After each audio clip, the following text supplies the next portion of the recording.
Hello everyone, and welcome back to another episode of the Max AC channel. For this month's theme, we will be celebrating AniMay, where we will be making 4 recipes inspired by 4 different animated pieces of entertainment. For this week's episode, we will be making spicy pepper steak from the game The Legend of Zelda: Tears of the Kingdom.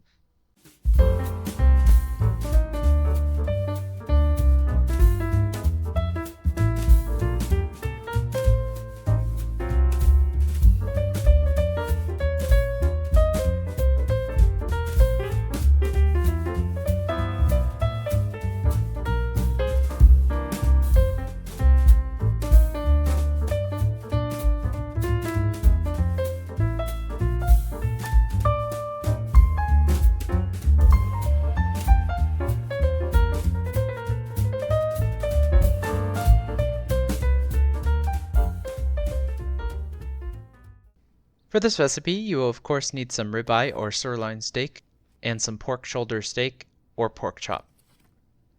Then for the marinade, you will need some habaneros, or if you want it less spicy, substitute with sweet mini peppers, some garlic, 1 onion, ½ cup of vinegar, 1 teaspoon of salt, 1 tablespoon of cumin, ½ tablespoon of ground ginger, 2 to 3 tablespoons or 1 lemon's worth of juice, 1 cup or so of olive oil, and some sugar if needed.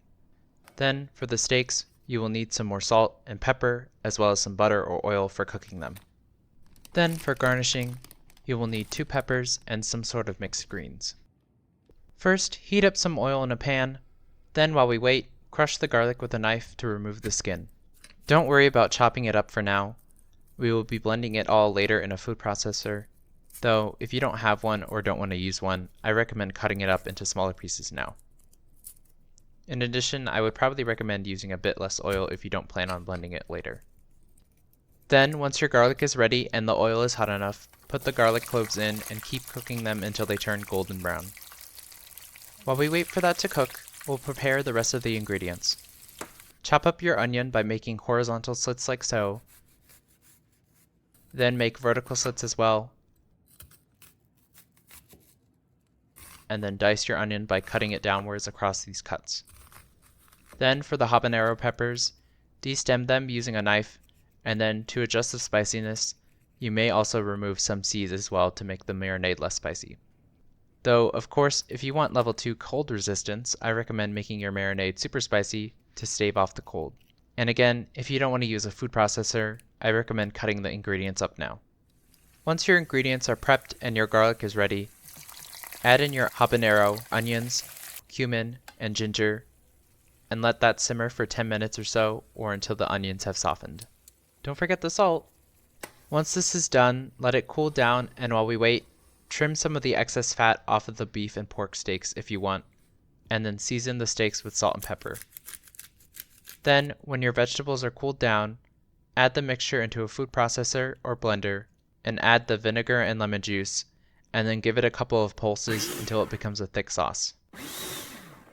Give it a taste and then add some sugar if needed. Put your steaks in a bowl or bag and then cover them all completely with your marinade. Put the steaks in the fridge and marinate for at least 2 hours or overnight.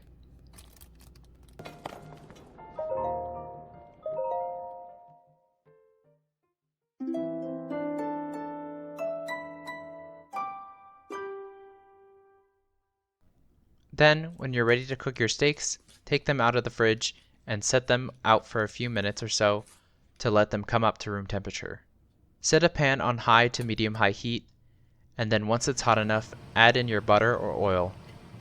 Then, when your steaks are ready, place them on the pan and cook them. For the beef steaks, cook each side for about 3 minutes or so, and for the pork steaks, cook each side for about 4 minutes or so. And if you want to have grill marks, you of course are welcome to cook this on a grill instead, or use a grill pan like this. In either case, if you want to make cross hatch marks, make sure to give your steaks a half turn while cooking each side. Then, when both sides are done, you may optionally sear the sides of the meat for a minute or so if you want. Take off your meat from the pan and let it rest while you cook the rest of your steaks. Then, once all your steaks are ready, plate your steaks with some greens and a couple of peppers, and your spicy pepper steak is ready to eat.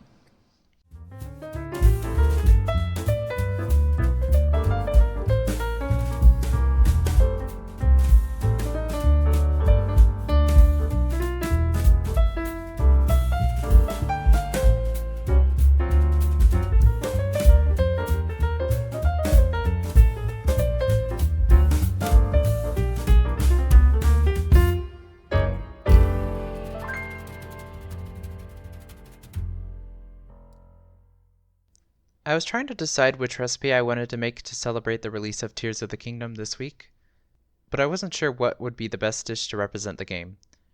There isn't any official real-life cookbook to choose from, and I also didn't know what ingredients were available in the new game when I was planning, so I decided to do one of the ones Nintendo showed off to showcase the new recipe book in the game itself, and so I made this one. For this recipe, as I mentioned before, there isn't an official recipe for this dish, so I tried to make it as accurate as possible to the image in the game, and I think it turned out pretty well. I wasn't exactly sure what meat to use, since there's a lot of different animals in the game, but I think that beef and pork were probably what they were going for in the image. But if you decide to make this, you of course don't need to make both types of steak if you don't want to make a lot of food, and you of course are welcome to use other meats if you like, such as chicken. In fact, you can make this dish in Tears of the Kingdom using bird meat as well.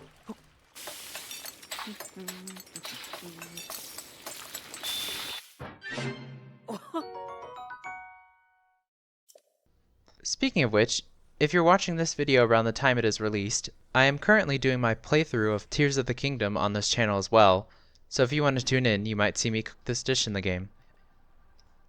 We've also done another recipe inspired by the previous game in the series, The Legend of Zelda Breath of the Wild, so I highly recommend checking out that as well if you so desire. Anyway, I hope you all enjoyed the video. In the comments below, let me know how it went if you decided to make it, and let me know if there's anything you want me to make next. Like the video, share it with your friends and family, and subscribe to this channel for more episodes of the Max AC channel. And remember, if you want to stay cool in the kitchen, turn your AC to the max and watch the Max AC channel.